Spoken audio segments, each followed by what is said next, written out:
स्वागत है मेरे प्यारे पवित्र आत्माओं।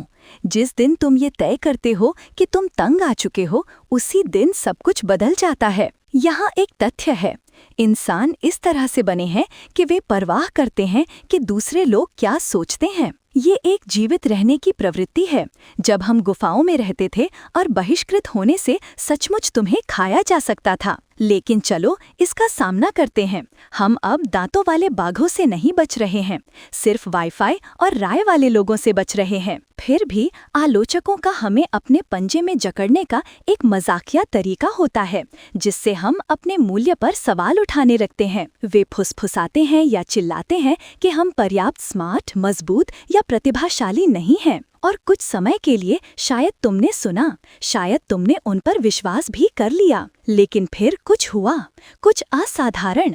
तुम खड़े हुए, तुमने रेत में एक रेखा खींची और कहा, बस बहुत हुआ। और उस पल में सब कुछ बदल गया। तुमने आलोचकों को चुप करा दिया, शब्दों से नहीं बल्कि साहसी अनअपोलोजेटिक कार्रवाई से। तुमने अपनी शक्ति वापस ले ली और मेरा विश्वास करो, दुनिया ध्यान दे रही है। लेकिन तुमने ये कैसे किया? चलो इसे कदम दर कदम तोड़ते हैं, और मैं वादा करता हूँ कोई घिसी पिटी बातें नहीं, सिर्फ कच्ची निर्विवाद सच्चाई। कमर कस लो। पहली बात, तुमने उन लोगों से बहस करना बंद कर दिया जो कभी सुन ही नहीं रहे थे। लोग बहस करना पसंद करते हैं, लेकिन यहाँ एक बात है, उनमें से ज्यादातर तुम्हारी तरफ से सुनने में भी दिलचस्पी नहीं रखते हैं। वे सिर्फ अपनी बारी का इंतजार कर रहे होते हैं। और कुछ समय के लिए तुमने शायद साथ खेला हो, खुद को समझाने, अपने विकल्पों को उचित ठहराने या अपने मूल्य को साबित करने की कोशिश की हो। तुमने सोचा कि अगर तुम सही शब्द ढूंढ सकते तो वे आखिरकार समझ जाएंगे, लेकिन वे कभी नहीं समझे, है ना? क्योंकि वे पहली बार में सुन ही नहीं रहे थे। तभी सब कुछ क्लिक हो गया। तुमने महसूस किया कि जीतने का एकमात्र तरीका बहस में शामिल होना बंद करना था। एक निष्क्रिय मैं हार मानता हूं वाले तरीके से नहीं, बल्कि एक साहसी निर्णायक चाल के साथ जो कहती है, मेरी ऊर्जा इस बकवास के लिए बहुत मूल्यवान है। तुमने हर टिप्पणी, हर निष्क्रिय आक्रामक कटाक्ष, चिंता के रूप में प्रच्छन्न हर छिपे हुए अपमान पर प्रतिक्रिया देना बंद कर दिया। तुम उन बातचीत से दूर चले गए जो तुम्हारी आत्मा को निचोड़ती थीं और तुम्हें शांति से लूटती थीं। यहाँ एक जंगली हिस्सा है। जिस पल तुमने संलग्न होना बंद कर दिया, आलोचकों ने अपनी शक्ति खो दी। क्यों?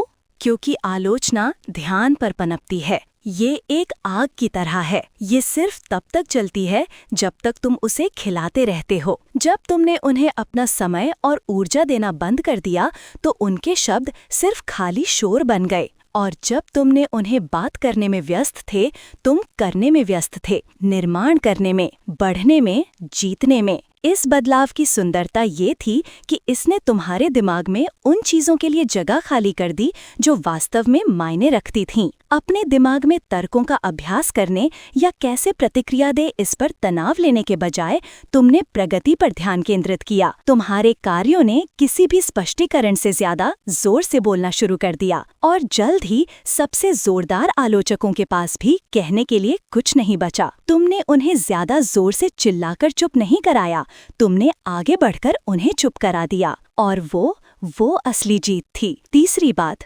तुम अपनी ही मान्यता का स्रोत बन गए। लगातार दूसरों की मंजूरी का इंतजार करने में कुछ थका देने वाला है। तुम बॉस, दोस्तों, परिवार, यहाँ तक कि इंटरनेट पर अजनबियों से भी प्रभावित करने, अनुकूलन करने और मान्यता जीतने की कोशिश करते हो। और किस लिए?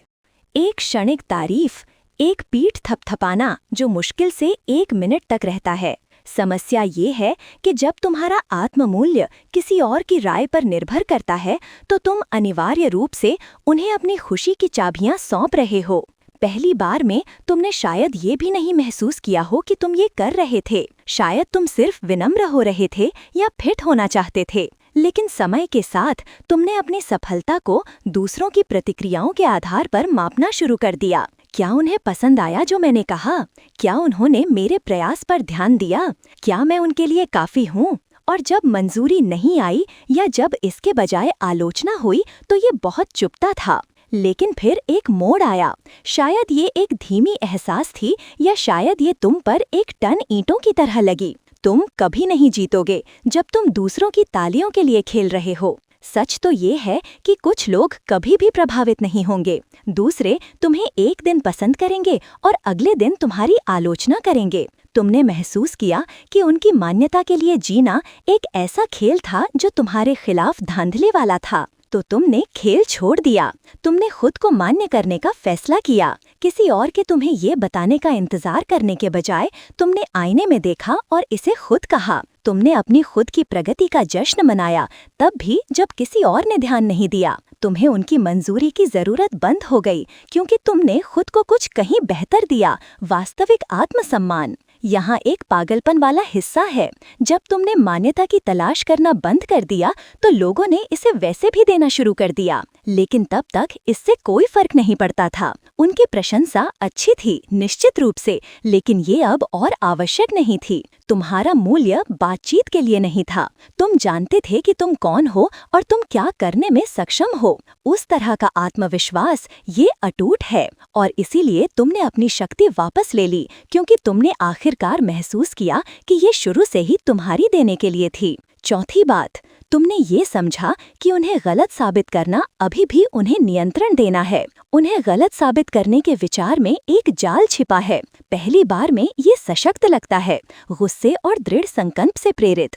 तुम उनके हैरान चेहरों की कल्पना करते हो जब तुम आखिरकार सफल होते हो, उनके संदेहों को उनके चेहरे पर वापस रगड़ते हुए। लेकिन यहाँ समस्या है, जब तुम किसी और को गलत साबित करने पर केंद्रित होते हो, तो वे अभी भी ड्राइवर की सीट पर होते हैं। तुम्हारे विकल्प, तुम्हारे लक्ष्य और यहाँ तक कि तुम्हारी जीतें भी उनकी राय में निहित हैं। चाहे तुम सफल हो या असफल, वे अभी भी तुम्हारी कहानी को नियंत्रित कर रहे हैं।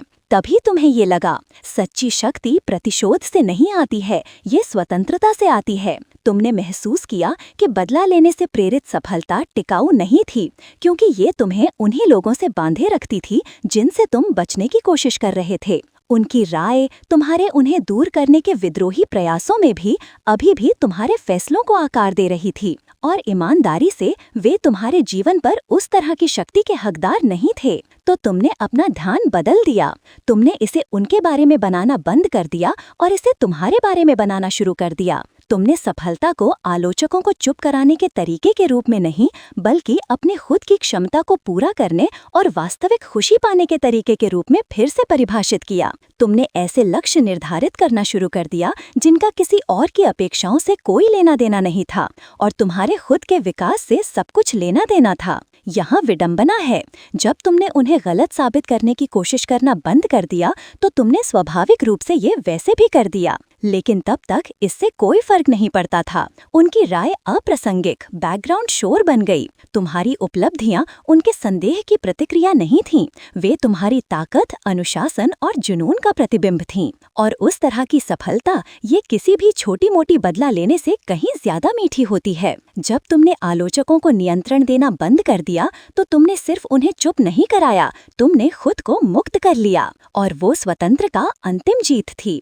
पांचवी बात, तुमने उनकी आलोचना को महारत के लिए एक खाका के रूप में इस्तेमाल किया। आलोचना चुभती है, इसमें कोई मीठा नहीं है। जब कोई तुम्हारी क्षमताओं पर शक करता है या तुम्हारे प्रयासों को नीचे गिराता है, तो या तो भड़कना या बंद हो जाना आकर्षक होता है। लेकिन यहाँ एक रहस्य है जो ज्यादातर लोग चूक जाते हैं। हर कठोर आलोचना के भीतर सच्चाई का एक टुकड़ा छिपा होता है जो तुम्हें बेहतर होने में मदद कर सकता है। तुमने उन चुभने वाले शब्दों को तुम्हें तोड़ने नहीं दिया, इसके बजाय तुमने उनका विश्लेषण किया, जो उपयोगी था उसे निकाला और उसे अपने फायदे के लिए इस्तेमाल किया। पहली बार में ये आसान नहीं था। लोगों को तुम्हारी क्षमता पर सवाल उठाते या तुम्हारे विचारों का मजाक उड़ाते हुए सुनना दुखद था, लेकिन इसे व्यक्तिगत रूप से लेने के बजाय तुमने इसे एक पहेली की तरह देखने का फैसला किया। उन्होंने ऐसा क्यों सोचा? क्या उनके शब्दों में कोई सच्चाई थी या ये सिर्फ शोर था? जब सार था तो तुमने समायोजन किए।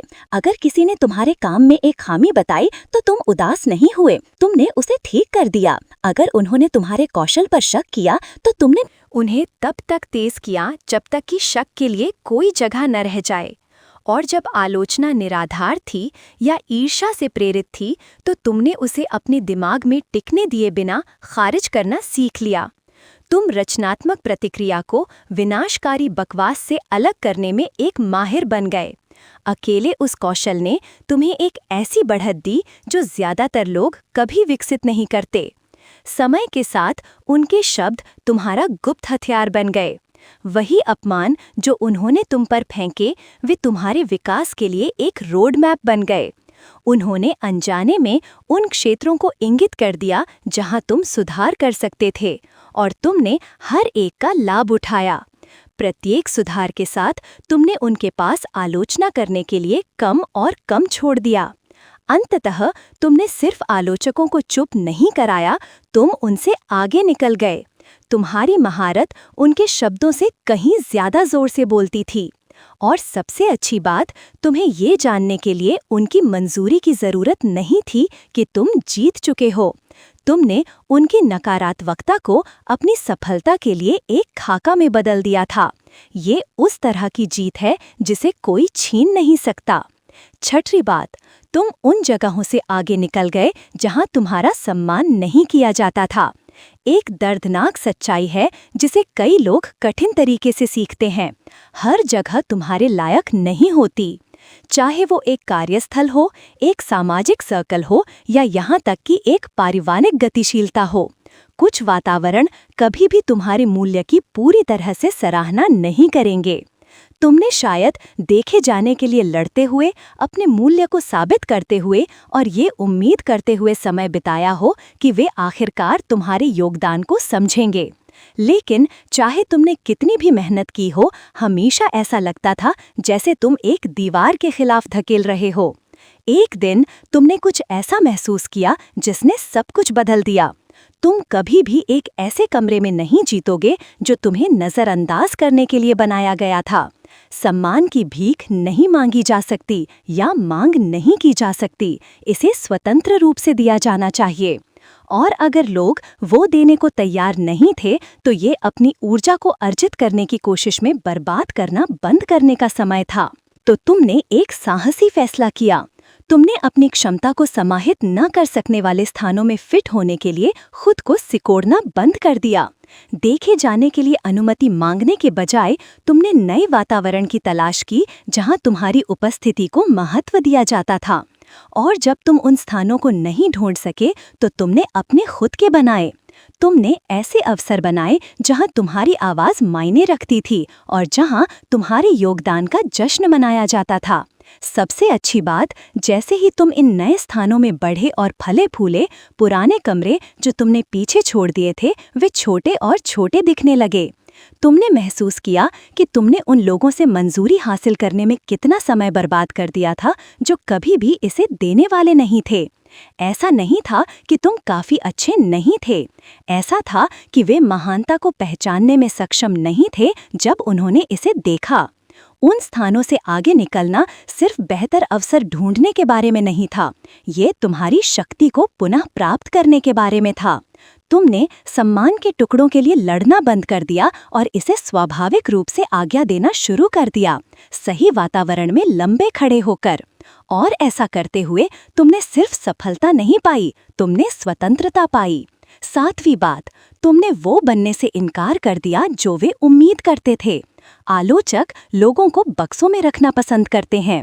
वे चाहते हैं कि तुम प्रतिक्रिया दो, ढह जाओ या उनकी संकीर्ण अपेक्षाओं के अनुरूप हो। वे पूर्वानुमेयता पर पनपते हैं क्योंकि ये उन्हें नियंत्रण देता है। शायद उन्होंने उम्मीद की थी कि तुम भड़कोगे जब उन्होंने तुम्हारा अपमान किया हो, या शायद उन्होंने सोचा कि तुम पूरी तरह से हार मान लोगे जब चीजें कठिन हो जाएंगी। लेकिन तुमने उन्हें संतुष्टि नहीं दी। इसके बजाय तुमने एक ऐसा रास्ता चुना जिसे उन्होंने कभी नहीं देखा था। तुमने अनुमानित होने से इनकार कर दिया। उनका अविश्वास और भ्रम खुद सबूत थे। उन्होंने ऐसी चीजें खुलते हुए देखीं जो हर उस चीज का खंडन करती थीं जिसे वे तार्किक समझते थे। हर जीत जो तुमने अनुभव की, हर बार जब तुमने उसे पार किया, एक जीती जागती गवाही के रूप में काम किया कि ईश्वर का हाथ वास्तविक था। कि दिव्य हस्तक्षेप सिर्फ एक कहानी नहीं था, बल्कि दुनिया में एक वर्तमान और सक्रिय शक्ति थी। और जो लोग बाहर से देख रहे थे, उनके लिए तुम्हारा जीवन एक संदर्भ बन गया। तुम्हारे उदय ने ये साबित कर दिया कि वही ईश्वर जो इतिहास में अपने चुने हुए लोगों की रक्षा करता है, आज भी काम पर है। तुम गति में विश्वास का प्रतीक बन गए, एक जीता जागता रिकॉर्ड कि स्वर्ग कभी भी उन्हें नहीं छोड़ता जिन्हें उसने निशानित किया है।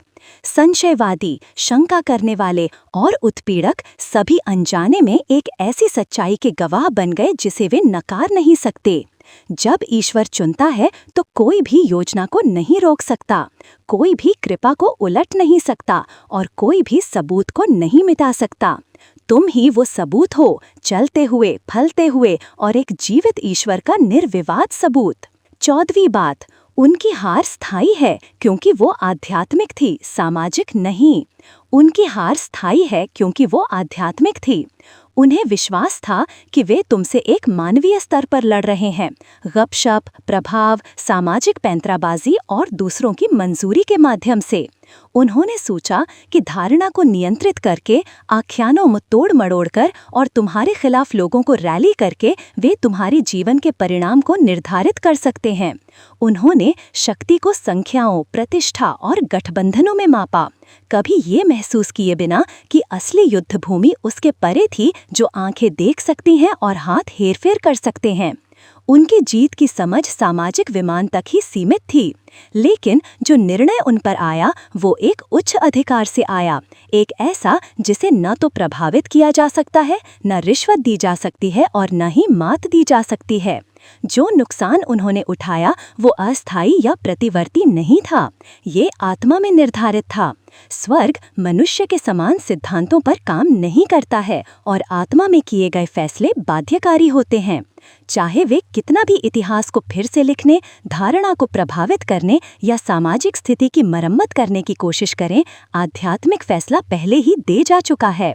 वे दुनिया में जारी रह सकते हैं, अनुयायी इकट्ठा कर सकते हैं और समुदाय की आंखों में अपनी जगह फिर से हासिल करने का प्रयास कर सकते हैं, लेकिन तुम्हारे खिलाफ उनका प्रभाव जड़ से शून्य कर दिया गया है।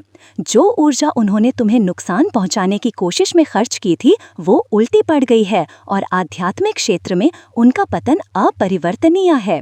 ये स्थायित्व ही है जो उन्हें सबसे ज्यादा निराश करता है। बाहर से वे अभी भी चल सकते हैं, बोल सकते हैं और ऐसे कार्य कर सकते हैं जैसे वे जीत रहे हों, लेकिन अनदेखी सच्चाई ये है कि उन्हें खारिज कर दिया गया है। उनकी रणनीतियां, गठबंधन और हमले तुम्हारे उत्थान की आध्यात्मिक हकीकत को नहीं छू सकते। तुम एक ऐसी शक्ति द्वारा संरक्षित, समर्थित और उन्नत हो जो खतरों या डर से बात नहीं करती है। लड़ाई इस बारे में नहीं थी कि किसके पास ज्यादा सामाजिक दबदबा है, ये नियति और दिव्य इच्छा के बारे में थी। और क्योंकि ये आध्यात्मिक थी, जीत को छीना या कम नहीं किया जा सकता है। समुदाय में कोई भी प्रभाव या हेरफेर उसे पूर्वावत नहीं कर सकता जो स्वर्ग ने ठहराया है। उन्होंने तुम्हें नुकसान पहुंचाने के लिए जो भी प्रयास किया, उसने सिर्फ तुम्हारी जगह को मजबूत किया और उनकी अपनी स्थायी हानि सुनिश्चित की। उनकी हार एक ऐसे क्षेत्र में लिखी गई है जो मानव हस्तक्षेप से परे है, ये साबित करते हुए कि जब ईश्वर कृपा का फैसला करता है तो कोई भी सांसारिक शक्ति उसे पलट नहीं सकती है। तुम्हारे खिलाफ उनकी लड़ाई कभी भी बराबर नहीं थी, क्योंकि तुम कभी भी उनके स्तर पर नहीं खेल रहे थे। तुम एक दिव्य स्तर पर काम कर रहे थे और उस क्षेत्र में उनकी हानि अंतिम, पूर्ण और स्थायी है। आखिर में जो कुछ भी उन्होंने कोशिश की, हर साजिश, हर अफवाह, हर विरोध सिर्फ ये प्रकट करने का काम करता था कि तुम पहले से ही क्या थे, चुने हुए, अनुग्रहित और अछूत। उनके अमलों ने तुम्हें कमजोर नहीं किया, उन्होंने तुम्हारी ताकत को उजागर किया। उनकी ईर्ष्या ने तुम्हारी रोशनी को अस्पष्ट नहीं किया, इसकी पुष्टि की। तुम्हें नुकसान पहुंचाने का हर प्रयास तुम्हारी सहनशीलता का प्रमाण बन गया, दिव्य कृपा का प्रमाण, और ये गवाही कि नियति को रोका नहीं जा सकता। तुम सिर्फ जीवित नहीं रह रहे थे, तुम चढ़ रहे थे, और जितना ऊंचा तुम उठे उतना ही ज्यादा दुनिया ने वो देखा जिसे वे नष्ट नहीं कर सकते थे। जिसे उन्होंने तुम्हारी गिरावट सोचा था वो उनका अपना प्रदर्शन बन गया। उन्होंने अपना खालीपन, अपना जुनून और अपनी ईर्ष्या सबको देखने के लिए प्रकट कर दिया। उन्होंने धारणा में हेरफेर करने की कोशिश की, लेकिन धारणा ही तुम्हारा मंच बन गई। उन्होंने तुम्हें दफनाने के लिए जो भी योजना बनाई वो तुम्हारे उत्थान के लिए एक मंच में बदल गई, और तुम्हें शर्मिंदा करने की हर चाल तुम्हारे उद्देश्य पर एक स्पॉटलाइट बन गई। तुम्हें हराने की कोशिश में उन्होंने सिर्फ ये पुष्टि की कि तुम कुछ ऐसा ले जा रहे थे जो उनकी पहुंच से बहुत परे था, कुछ ऐसा जो स्वर्ग द्वारा ही ऑर्केस्ट्रेटेड था। यही चुने हुए होने की हकीकत है। कृपा तर्क, संख्याओं या मानव अपेक्षा का पालन नहीं करती है। ये परिस्थितियों को मोड़ती है, अमलों को उलटती है और उन तरीकों से परिणामों को फिर से लिखती है जिन्हें दुनिया समझ नहीं सकती है। तुम सिर्फ लोगों के बीच मौजूद नहीं हो, तुम एक शक्ति हो जो सच्चाई को प्रकट करती है, कमजोरी को उजागर करती है और दिव्य शक्ति का प्रदर्शन करती है।